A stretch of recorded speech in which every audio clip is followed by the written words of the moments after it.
और सबसे इम्पोर्टेंट एक बात आप ध्यान में रखें, सपोज लोन रिजेक्ट होता है तो आपकी जो भी प्रोसेसिंग फीस है वो वापस। जय हिंद, जय महाराष्ट्र सर्व लोकांना. आय होप तुम्ही सर्व लोक आपापल्या घरी ठीक असणार. माझे नाव है नवीन उके और आज हम बात करने वाले जो भी पब्लिक सेक्टर बैंक रहती है और प्राइवेट बैंक में जो डिफरेंस रहता है, मतलब जब भी कस्टमर हाउसिंग लोन लेने जाते हैं तो उनके मन में बहुत सारे सवाल रहते हैं कि हमें किस बैंक को ज़्यादा प्रायोरिटी देनी चाहिए ताकि हमारे 2 रुपये बचे इंटरेस्ट चार्जेस के वक्त, या फिर जो भी प्रोसेसिंग का टाइम ये रहता पीरियड रहता वो जल्द से जल्दी होता है क्या, किस बैंक से जल्दी हमारा काम हो जाएगा। और सबसे इम्पोर्टेंट बात रहता है कि जो भी हिडन चार्जेस वगैरह रहते हैं वो बैंक किस तरह से लेती है। मतलब इन सारी बातों में हम आज डिस्कस करने वाले हैं, तो ये वीडियो एंड तक जरूर देखना।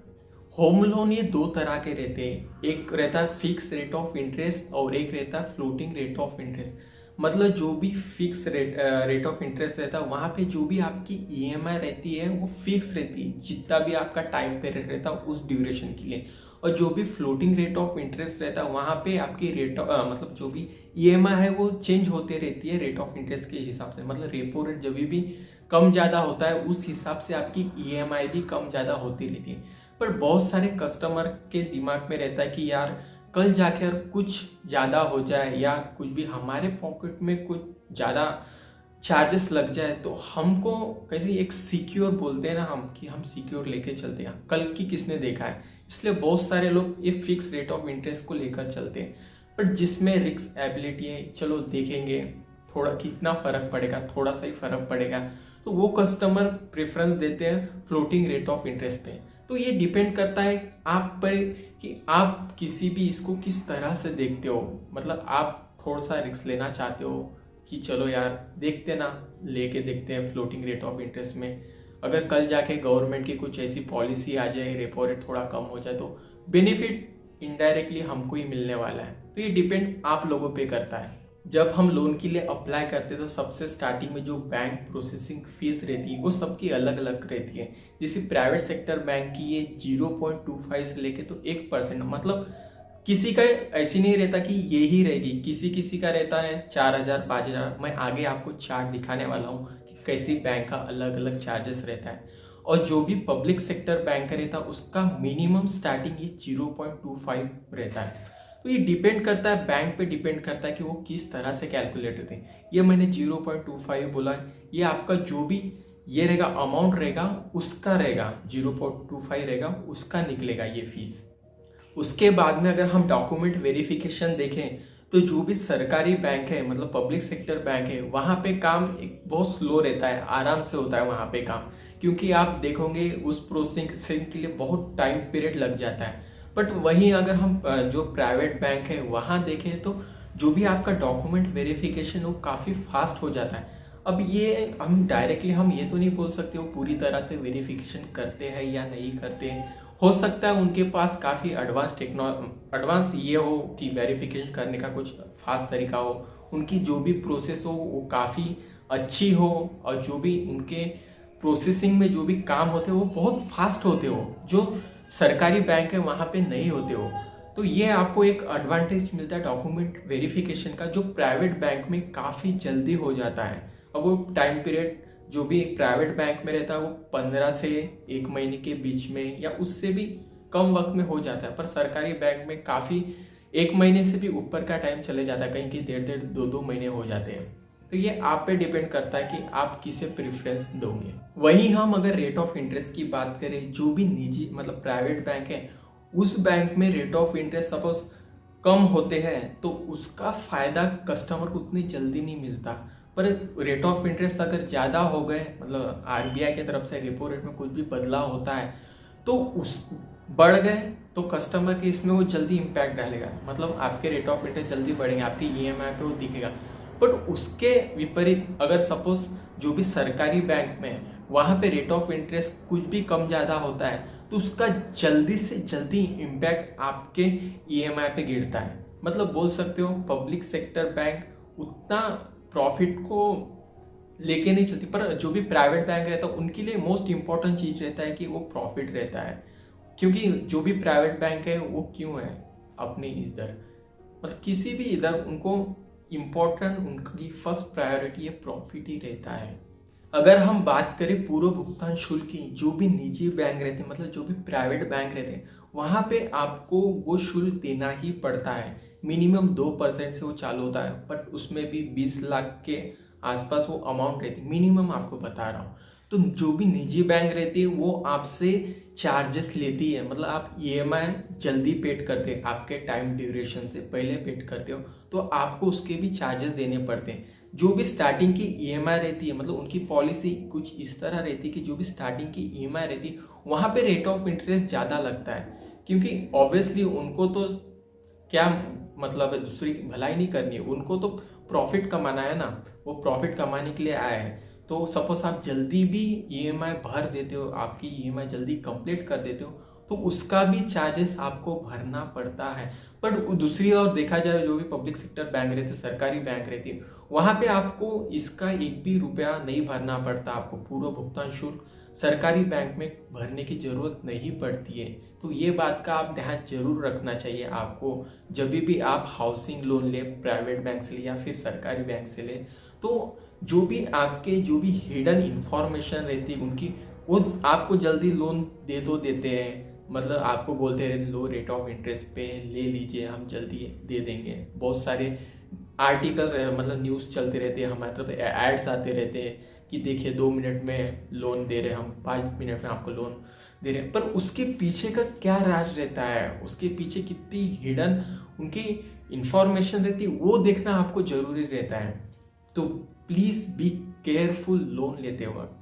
और आप जब भी लोन के लिए अप्लाई करते हो तो बैंक आपका सिविल स्कोर जो भी है वो चेक करती है, मतलब इससे पहले आप पे कोई लोन था क्या, उस लोन को आपने किस तरह चुकाया है, कहीं आपको पेनल्टी लगी है क्या, इन सब बातों का चेक करती है। और इम्पॉर्टेंट रहता है कि आपकी लोन की अमाउंट कितनी है, उसके हिसाब से आपका रेट ऑफ इंटरेस्ट कैलकुलेट किया जाता है। सपोज मिनिमम आपकी लोन की जो भी अमाउंट है वो 30 लाख तक है तो आपको रेट ऑफ इंटरेस्ट कम लगेगा, और उस 30 लाख के ऊपर है मतलब 70 लाख 75 लाख तक तो रेट ऑफ इंटरेस्ट थोड़ा ज़्यादा लगेगा, 7% के आसपास, मतलब सबका अलग अलग रहता है।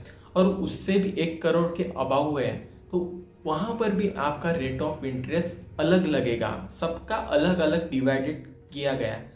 और तीसरी चीज देखी जाए कि जेंडर के इसमें सपोज आप कोई महिला है तो उसका भी आपको एक अच्छा कंसेशन मिलता है। मैंने अपने पिछले वीडियो में बताया था कि एसबीआई की तरफ से ऐसी महिला जो भी वुमन लोग रहते हैं उनके नाम पे अगर फाइनेंस हो रहा है उनके नाम पे तो आपको कंसेशन मिलेगा बैंक के तरफ से।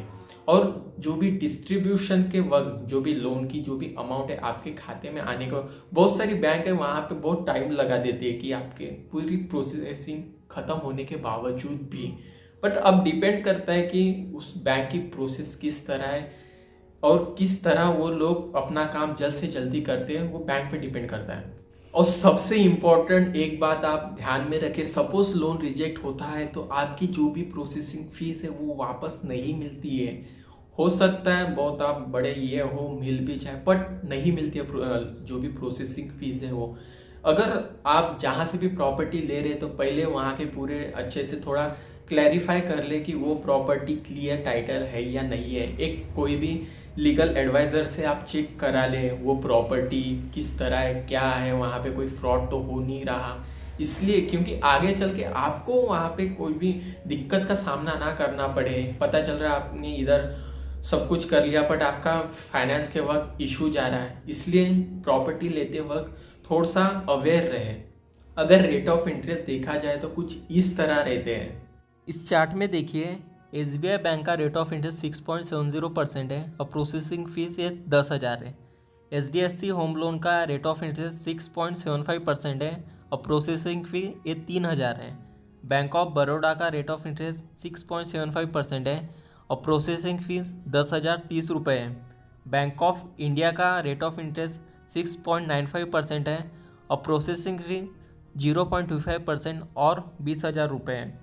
LIC हाउसिंग फाइनेंस का रेट ऑफ इंटरेस्ट 6.90% है और प्रोसेसिंग फीस नहीं है वहाँ पर। और एक्सिस बैंक का रेट ऑफ इंटरेस्ट 6.70% है और प्रोसेसिंग फ़ी ये 10,000 है। ICICI बैंक होम लोन का रेट ऑफ इंटरेस्ट 6.75% है और प्रोसेसिंग फ़ी ये 3,000 है। बजाज होम फाइनेंस का रेट ऑफ इंटरेस्ट ये 6.75% है और प्रोसेसिंग फ़ी ये 0.35% है। और अगर आप यहाँ पे देख रहे हो तो पता चलेगा ये 0.25% ये आपका जो अमाउंट रहेगा ये उसका निकलेगा जो कुछ भी है। और ये जो प्रोसेसिंग फ़ीस है ये नेगोशिएबल रहती है। आप बैंक के अच्छे नेगोशिएबल हो, अगर आप बैंक के साथ नेगोशिएट कर सकते हो तो ये प्रोसेसिंग फ़ी कम भी हो सकती है। और ये रही रेट ऑफ इंटरेस्ट की बात, ये रेट ऑफ इंटरेस्ट मिनिमम है, मतलब ये 30 लाख तक का रेट ऑफ इंटरेस्ट जो लगता है वो है। और जब अमाउंट बढ़ जाती है, मतलब 30 लाख से 70 लाख 75 लाख तक, वहाँ पे रेट ऑफ इंटरेस्ट और चेंज हो जाता है। और जब बात उससे भी आगे जाती है, मतलब करोड़ वगैरह में, तो रेट ऑफ इंटरेस्ट और बढ़ जाता है। मतलब आप जैसे जैसे बोल सकते हैं अमाउंट बढ़ती जाएगी वैसे रेट ऑफ इंटरेस्ट भी चेंज होते जाएगा। तो आप अलग अलग बैंक का अलग अलग रेट ऑफ इंटरेस्ट है, पब्लिक बैंक का अलग है और प्राइवेट बैंक का अलग है।